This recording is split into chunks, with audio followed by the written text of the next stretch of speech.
L'interview matinale première partie, mon invité ce matin, et c'est avec lui que nous inaugurons la rentrée de la matinale 2025-2026, Gaëtan Chiron. Gaëtan, bonjour. Bonjour à tous. Alors Gaëtan, tu es skater, tu es assistant d'éducation au lycée de Marmande, tu es également photographe, tu es sympathique, donc tu es beaucoup de choses, et aujourd'hui tu viens pour parler du versant photo. Voilà, exactement. Donc, je fais de la photo depuis 2016. Et donc, quand on fait de la photo, on aime bien partager son travail. Et j'avais un peu marre des réseaux sociaux qui, finalement, je trouve, ne valorisent pas du tout la photo, ou beaucoup moins qu'il y a quelques années. Donc, j'ai décidé de faire une expo où j'imprimais des photos. Et on a vraiment l'objet photo, du coup, qu'on peut voir en vrai, quoi. Alors cette expo, on va en parler, puis on va parler de ton parcours aussi, de comment tu es arrivé Ouais. à la photo, par exemple, de tout ça. Mais d'abord, on peut le rappeler, l'expo, elle est d'ores et déjà visible à la boutique des Arts Typiques, en fait, à Sauveterre de Guyenne, rue Saint-Romain. Exactement. Et le vernissage, tu le fais le 5 septembre. C'est ça, à partir de 18h30. Donc là, on pourra venir te rencontrer, Ouais. papoter. Voilà, on pourra parler photo, parler de l'art en général, parler skateboard, de tout ce qui vous passe par la tête. Puis je répondrai à vos questions et je pense que vous aurez peut-être aussi des choses à m'apprendre. Donc n'hésitez pas à venir en tout cas. Oui, parce que tu reviens sur le skateboard. Le skateboard a une place assez essentielle dans ta vie. Et c'est même lui qui t'a amené jusqu'à la photo. Exactement. En fait, le skateboard, je l'ai commencé en 2004. Et en skateboard, comment on partage, c'est par les vidéos. Euh, on apprend souvent à skater en regardant des vidéos, beaucoup qui venaient des États-Unis. Et nous, on s'est dit, bah, pourquoi pas faire nos vidéos. Donc, avec des copains, on a acheté du matériel un peu basique. Pour dire, à l'époque, on faisait des fisheye avec des Judas de porte. Donc, on bricolait vraiment du Ah matériel ouais, pour pouvoir mais se il filmer. y avait pas de GoPro. On est en 2004-2005, c'est ça? GoPro n'était pas encore sorti, Je c'est suis même sorti pas quelques sûr, hein. années après. Parce que on a Comment vous commencé. filmez ça? C'est les caméscopes alors? On avait des caméscopes basiques. Alors, j'ai un copain qui avait un caméscope à cassette. Moi, j'avais un numérique. Et on a même commencé avec un appareil photo numérique qui faisait quelques pixels. On se filmait avec ça. Ça a été la première vidéo qu'on a sortie. Et quelques années après, on a eu une GoPro, oui. Et c'est venu après. Oui, parce que, alors oui, ça paraît loin, 2005, 2006, mais on avait déjà de la vidéo, hein, Oui. même Et même la numérique, couleur, hein. même en couleur, mais on n'était pas encore en Full HD à l'époque. Non, on était. C'était de la SD, on était en 540p grand Oh, oui. max. Alors, mon caméscope, le premier que j'ai eu numérique, faisait Full HD, mais c'était peut-être un peu plus tard. Parce que vraiment, la première vidéo qu'on a sortie, ça devait être 2006, 2007 par Ah là. oui, si, là, ça y est, ça commençait à arriver. Mais c'était. Enfin, c'était. Vous Ouais, et là, c'était vraiment encore appareil photo numérique vous rendez basique, compte, l'iPhone compact. n'existait même pas. Non, non, non, les smartphones, c'était Il y avait encore Nokia. imaginable. Il y avait Nokia qui Il y faisait des avait. Oui, trucs oui, à oui. l'époque. Donc, tout ça pour faire un peu les... Ah, bah dis donc, on se rappelle bien à l'époque. Pourtant, t'es pas si âgé, en fait. 2004, t'as quoi? T'as quel âge? J'ai 15 T'as ans. 15 ans? Voilà, Ouais, 15-16 ans, voilà, je t'es tout commence. jeune, en Ouais, fait. ouais, ouais. Je commence le skateboard avec un ami d'enfance qui est à maternelle avec moi. On se retrouve un peu au collège, mais sans plus. Le skateboard nous a réunis. Et, encore aujourd'hui, grâce à ça, on est potes et on se voit tout le temps, quoi. Et là, à ce moment-là, t'es à Marmande, hein. À ce moment-là, je suis à Marmande. Donc, je skate beaucoup au skatepark de Marmande, qui, pour l'époque, était quand même sympa, même si ça a commencé à s'user. Et très vite, avec ce pote, on rejoint d'autres skateurs qui sont un peu plus âgés, qui pratiquent depuis plus longtemps, et on monte un petit crew qui va s'appeler le Bad Skate Crew. Et c'est à partir de ce crew du coup, qu'on va faire les vidéos et plus tard des photos. Les vidéos YouTube, c'est arrivé en 2006. Comment vous échangez les vidéos? Comment vous les voyez? Alors, la première diffusion, ça a été sur YouTube, ça devait être 2006-2007. C'était vraiment au début de On YouTube. peut le trouver alors encore. Et je sais pas si. Oh, ça doit se trouver, certains doivent se trouver. Et je sais qu'après, on avait diffusé sur Vimeo aussi, mais aujourd'hui, c'est beaucoup plus complexe de retrouver des vidéos sur Vimeo. Sur YouTube, on a retrouvé quelques vidéos quand même, ouais, de l'époque.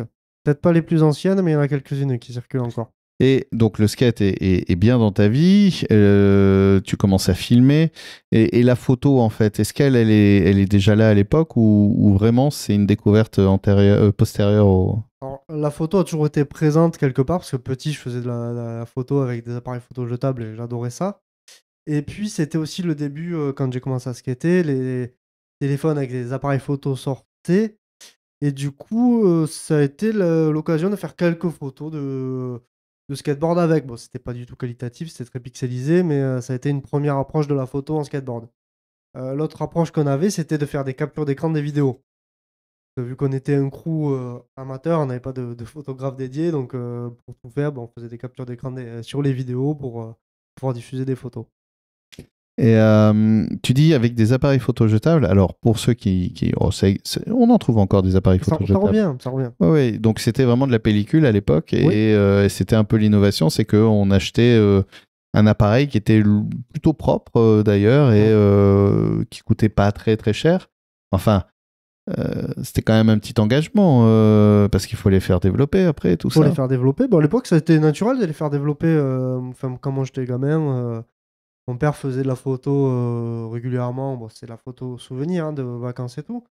Mais vu qu'il les faisait régulièrement développer, avec le jetable, on faisait développer aussi.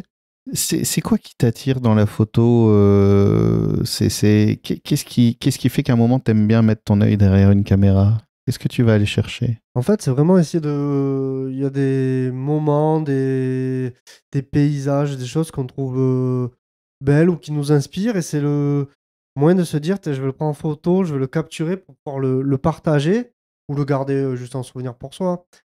Mais c'est ça, en fait. C'est vraiment essayer de capturer un instant de quelque chose, d'un objet, d'une personne, mais vraiment figé dans son temps, dans son époque. Et finalement, le moment présent. Il n'existe pas vraiment, à part sur la photo où on peut le retrouver. Donc c'est ça aussi, quoi. Peut-être la recherche du moment présent. La recherche du... alors là, je trouve que c'est encore plus passionnant comme sujet, ça, cette recherche du moment présent. Quand j'étais plus petit, je disais, mais oui, mais en fait, le temps, ça n'existe pas, puisque le passé n'existe plus, le futur n'existe pas encore, et le présent, à peine on le vit, il disparaît. C'est exactement ça. Donc, C'est- et toi, ouais, c'est aller chercher le Ouais, moment présent, en fait, ancrer le moment. exactement. Et puis cette vision que j'ai, que je souhaite partager, parce que chaque personne a une vision différente des choses. Chaque photographe peut faire une photo similaire du même paysage, mais aura un rendu complètement différent. Et c'est ça, c'est partager une vision que j'ai, en discuter avec différentes personnes, avoir des retours. Et puis, ouais, c'est aussi du partage, en fait, Hmm. mine de rien. Oui, et j'imagine c'est émouvant. On va en parler plus en détail dans la deuxième partie. On arrive déjà à la fin bientôt de la première partie de l'interview, mais effectivement, j'ai eu l'impression que tu parlais avec une certaine émotion de ce moment où tu t'es dit, bah, je vais faire une expo photo et je vais les imprimer. Oui, C'est-à-dire quitter le support virtuel pour l'ancrer un peu plus dans le réel, dans le matériel. C'est euh, bon, attends, on va développer ce sujet tout ça à l'heure marche. si tu veux bien. Là, on Oui, va pas faire de une petite souci. pause et on va se retrouver pour continuer à parler de tout ça. Et je rappelle pour les auditeurs, les auditrices qui vont peut-être prendre la voiture et ne pas pouvoir écouter la deuxième partie que ton expo est visible d'ores et déjà aux Arts Typiques, la boutique des Arts Typiques, rue Saint-Romain, à Sauveterre de Guyenne. Il suffit d'entrer dans la boutique, c'est après dans tout le couloir qui monte, on les voit très vite. Il y a pas mal de photos en noir et blanc d'ailleurs, on en Beaucoup, oui. parlera aussi du choix du noir et blanc. Et donc le vernissage, c'est le 5 septembre, cette semaine, le 5 septembre à partir de 18h30. Exactement. L'interview matinale, deuxième partie, toujours en compagnie de Gaëtan Chiron qui expose. Donc, c'est ta première exposition, Séquence C'est Émotion. Ouais, c'est la toute première et ça n'a pas été simple finalement de faire un choix parmi les photos. Ah ben, alors, tiens, parlons-en, oui, parce que donc, c'est ta première exposition. Ouais, Pour les auditeurs qui nous rejoignent juste maintenant, c'est ta première exposition. Elle est à Sauveterre de Guyenne, à la boutique des Arts Typiques, vernissage le 5 septembre. exactement. Toi, tu fais beaucoup de photos depuis une dizaine d'années presque. Oui. Donc, tu travailles, tu aimes bien le noir et blanc. Et jusqu'à maintenant, tu partageais comment alors? Sur les réseaux? Ouais, alors à la base, j'avais Instagram où je partageais beaucoup et ça prenait quand même pas mal de temps parce que si on veut avoir quand même des retours et gagner de la visibilité, parce que c'est ça le but, si on est sur les réseaux sociaux et qu'on est vu par 3 personnes, c'est toujours intéressant, parce que c'est toujours les copains et la famille. Mais c'est pas le but, c'est aussi de pouvoir échanger avec des personnes qui sont à l'autre bout du monde ou qui ont un regard différent pour pouvoir progresser. Et plus ça allait, plus c'était compliqué justement d'avoir ces interactions. Et les quelques photographes que je ne connaissais pas forcément, mais que j'avais en contact, souvent, ils venaient discuter pour qu'on aille voir ce qu'ils faisaient, voir leur travail, qu'on commente leur travail, qu'on like leur travail, mais il n'y avait pas d'échange plus que ça. Alors j'ai arrêté Instagram, du coup, j'ai complètement coupé. Carrément, ouais. Ouais. Je partageais un petit peu sur Facebook et j'avais un blog qui s'appelait Au fil du temps. Le blog, je partageais régulièrement des photos reportages, on va dire. Et pareil, au bout d'un moment, le blog était de moins en moins intuitif. Ils ont changé des choses, c'est dur de mettre des photos. Donc je suis revenu sur une page Facebook pour partager justement ces photos reportages de concerts, de skateboard, de divers événements auxquels je participe. Mais ça me suffisait pas et surtout je voulais les photos que j'appréciais vraiment, je voulais pas juste les mettre sur les réseaux sociaux. Donc je me suis dit, je vais faire une expo, je vais imprimer les photos, je vais choisir un beau papier qualitatif, trouver des cadres sympas et je vais me lancer quoi. Ouais, parce que la photo, c'est un peu comme le livre, c'est un peu comme finalement, c'est de la matière C'est de la matière. Et j'imagine que c'est émouvant ce moment où tu reçois tes photos qui sont là devant toi. Complètement. Parce qu'avant, on était obligé de les développer. Donc on n'avait pas le choix sur la pellicule. Si tu voulais voir ta photo, bah, tu étais obligé de la sortir sur papier. Exactement. Aujourd'hui, c'est vrai qu'avec tous les écrans, Ouais, c'est ça, c'est du numérique, on n'est plus dans le réel. Et un petit peu comme la musique où on revient aujourd'hui à sortir des vinyles parce on veut s'approprier aussi un objet. Et le vinyle, c'est un bel objet. Je trouve que la photo, quand elle est imprimée sur un support, c'est quand même autre chose. Euh, quand, bah euh, oui. quand on développe, rien qu'avec ma compagne, on développe beaucoup les photos qu'on fait sur le téléphone, on les imprime pour les avoir en souvenir. Et entre l'écran et le papier, c'est pas la même émotion. Et l'expo, c'est pareil. C'est vrai que les photos, quand je les ai reçues, c'est un autre regard. Je redécouvrais Oui, même pour le toi, travail. c'est ça. Complètement, ouais, ouais, ouais. Et alors, tu disais choisir les photos. Bah oui, parce que aujourd'hui aussi, le numérique, c'est une facilité de clic-clac Oui, en exactement. quantité. Et après, bah, il s'agit de revenir vers le choix. Et c'est pas facile, le choix. Oui, alors surtout qu'au début, quand on commence la photo avec le numérique, on a tendance à faire beaucoup de photos et à montrer beaucoup. Et avec le temps, on comprend que finalement, ben, faire beaucoup de photos, ça peut être bien. Bon, ça demande beaucoup de travail après à trier. Et finalement, sélectionner, en montrer très peu, c'est là qu'est l'intérêt parce que c'est là où vraiment on amène le travail à quelque chose de vraiment qualitatif. Et sur la sélection des photos, donc il y a 10 photos qui ont été sélectionnées.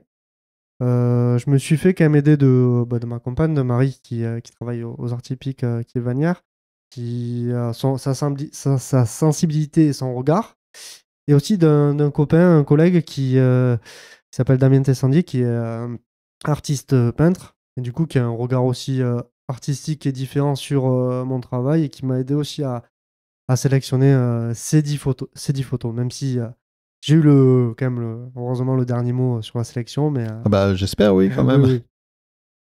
Oui, c'est bien aussi d'avoir bah, justement d'autres sensibilités, d'autres regards, parce que la première expo, il y a la tentation des fois de vouloir montrer un peu de tout en se disant parce que si je montre un peu de tout, bah peut-être ça va plaire à quelqu'un. Et puis là, j'ai Ouais. l'impression qu'il y a une thématique quand même, parce que j'ai pas, enfin, tu fais de la photo de skate, tu fais des Oui, portraits, là il y a quand même autre chose il y a qui est montré. beaucoup de paysages. Ouais. Quand j'ai commencé la photo, en- outre le skateboard que je faisais beaucoup, ça a été le paysage, parce que finalement, le paysage, l'avantage qu'on a, c'est que il est figé. À part la lumière qui change, on a le temps de poser son appareil, poser sur un trépied, faire ses réglages, faire son cadrage et d'arriver à faire une photo finalement qui rend bien. Les autres disciplines, le skateboard, le portrait, et il faut être un peu plus réactif, c'est un peu plus compliqué. Donc le paysage, ça a été la base. Et c'est pour ça que pour cette première expo, j'ai choisi en majorité du paysage. Il y a quasiment que du paysage d'ailleurs. Parce que je me suis dit, allez, pour une base de travail, pour une première base, on revient en source, on fait du paysage.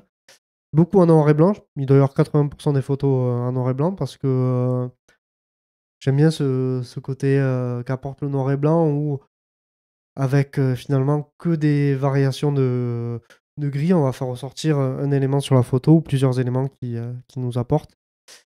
J'ai mis beaucoup de temps à me mettre en noir et blanc parce que je galérais au début. Ah oui, c'est-à-dire qu'est-ce qui était difficile? En fait, au début, on se dit le noir et blanc c'est plus simple parce que n'y a pas grand-chose à gérer. Et en fait, non, Ah c'est bon? l'inverse.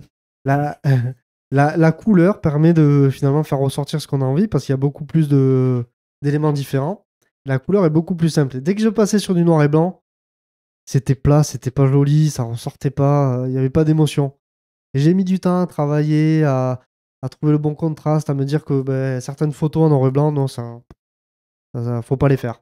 Faut rester sur la couleur. Et il m'a fallu quand même peut-être ouais, 5-6 ans de photos pour réussir à faire une bonne photo en noir et blanc, à vraiment la développer comme je voulais. Tiens, d'ailleurs, une petite question en parlant du noir et blanc. Tu dis qu'il t'a fallu du temps pour prendre une photo en noir et blanc. Ouais. Comment tu travailles le noir et blanc? Tu le fais dès le départ dans l'appareil photo ou tu le travailles après en post? Je travaille en post-production. Je fais toutes mes photos en couleur. Et je travaille donc avec les fichiers bruts, avec le RAW qu'on appelle, pour vraiment développer comme je le souhaite. Donc Ah c'est oui, pour donc, ça que c'est pas évident quand bah oui, on se dit effectivement. je vais travailler, j'ai envie de travailler ce paysage en noir et blanc parce que faut aussi d'imaginer un noir et blanc, faut réussir dès la prise de vue, dès le cadrage, à mettre en valeur ce qu'on veut mettre en valeur justement. Oui, parce que la couleur, une fois qu'on la passe en noir et blanc, elle ne réagit pas de la même manière. Je Non. sais que sur les films muets, enfin les films en noir et blanc de l'époque d'ailleurs, on choisissait des couleurs de vêtements, des couleurs de décors ou quoi, non pas en fonction de ce que ça donnait sur le plateau, mais en fonction de ce que ça allait donner une fois imprimé sur pellicule. Ouais, Et donc tout ce travail-là, quoi, se fait. c'est exactement ça. Et des fois, quand je me dis, ah, ça, j'aimerais bien le faire en noir et blanc, notamment sur des portraits ou même des photos de concert. C'est vrai que rien que les vêtements, déjà, ça peut flinguer une photo, quoi. Pour l'exercice du noir et blanc, je recommande vivement à ceux qui ne l'ont pas vu de le voir d'ailleurs, qui est le film Mad Max Fury Road, donc de George Miller, qui a été tourné en couleur. Mais George Miller est un grand passionné du noir et blanc et dès le départ, il voulait le passer en noir et blanc. Et il a sorti une version Chrome Edition, qui est une version donc qui est en noir et blanc. Et qui est absolument magnifique. Et on voit à quel point tout le travail de la couleur et des choix était déjà prévu pour être passé en noir et blanc, et ça amplifie complètement. Enfin, voilà. Donc, si vous voulez voir un peu comment on prépare la couleur pour le mettre en noir et blanc, ben, il y a ce film, Mad Max Fury Road, qui permet de voir très rapidement l'impact. En fait, voilà. Intéressant. Je regarderai parce que tu vois, je l'ai pas vu la version noir et blanc et ça m'intéresse du coup. C'est la Chrome différence. Edition et elle est magnifique. Enfin, je la trouve vraiment superbe. Après, il triche un peu. C'est pas vraiment du noir et blanc. Il y a un peu, enfin, c'est plutôt dans du bleu. Un peu bleuté, ouais. Ouais, voilà. Mais c'est vraiment très, très, très, très beau. Et on arrive à la fin de la première partie. Il y avait plein de choses encore que j'aurais eu envie d'aborder avec toi. Mais tu sais quoi, on se reverra le 5 septembre pendant le vernissage et j'invite le public plaisir. d'ailleurs à venir discuter avec toi de tout ça. De découvrir tes photos. C'est, je le rappelle, à la boutique des Arts Typiques. L'expo est déjà là, donc dans les horaires d'ouverture de la boutique, du mardi au samedi. Et rendez-vous le 5 septembre, c'est vendredi en fait. C'est vendredi à 18h30. Voilà. Merci beaucoup Gaëtan. Avec plaisir, il y a très vite. Et tu disais sur Facebook, on peut te trouver alors, sur Facebook, alors c'est Gaëtan Chiron photographie au fil du temps.photo. J'avais mis le nom quand même de mon ancien blog pour qu'on puisse me retrouver. Voilà, donc je partage énormément là-dessus. Et après, je sais pas si je peux parler de l'émission de radio. Je suis donc avec Le Bail Radio, qui est une émission qui est diffusée sur Marmande. Je fais beaucoup de photos de concerts et je les diffuse du coup sur les réseaux de l'émission et je repartage après sur les réseaux à moi. D'accord. Merci beaucoup. Avec plaisir. À bientôt.